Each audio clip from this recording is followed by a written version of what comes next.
This is the tokoz Tech 300. Um,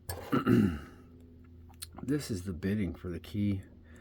You see those first two, they're actually pretty much, they're zero lifts.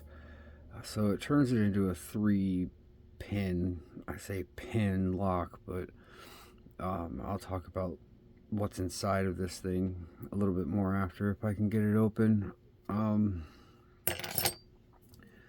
For a 3-pin lock, it's actually kind of a pain. I'm gonna use Cobra Instruments pry bar in 25 thousandths, and look at how much force I'm putting on that. So nothing on 1, nothing on 2, nothing on 3, 4,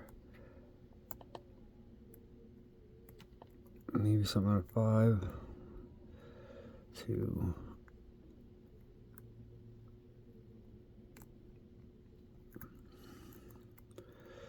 1, 2,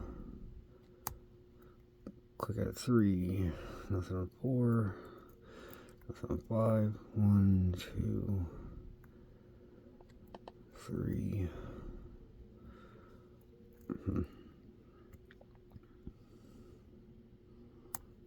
Click at a 3, 4 might be set, 5.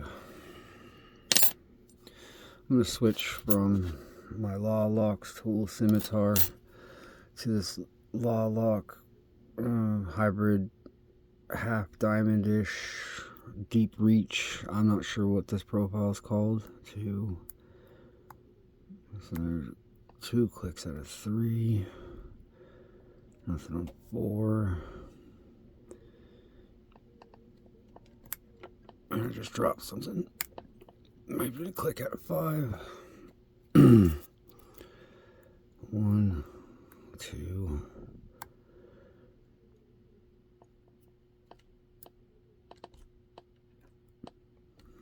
3, 4,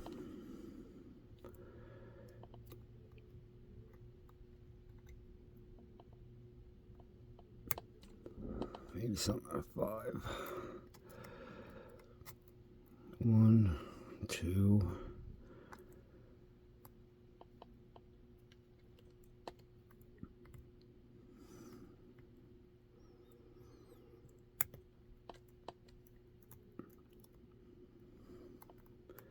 2, 3, 4.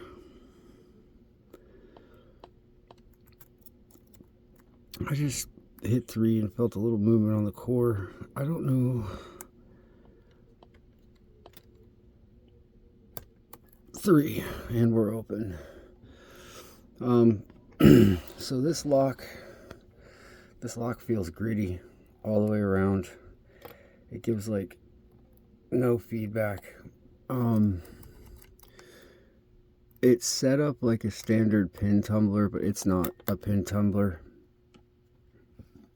Inside the lock there's 5 stacks of wafers, and down here in the bottom what feels like a key pin is a little steel ball bearing, and you have to push, it operates like a standard pin tumbler. You press the key pins, the key wafers up, it hits the drivers, they go above the shear line, it turns. And it's the same concept, it's just wafers with little springs. They give like no feedback or weird feedback. And like I said, the first 2 are 0 lift, but that doesn't really make this particular lock any easier to open, because 3 and 5 are super high and you have to get past 4 to go up to 5. But yeah, that's the tokoz Tech 300.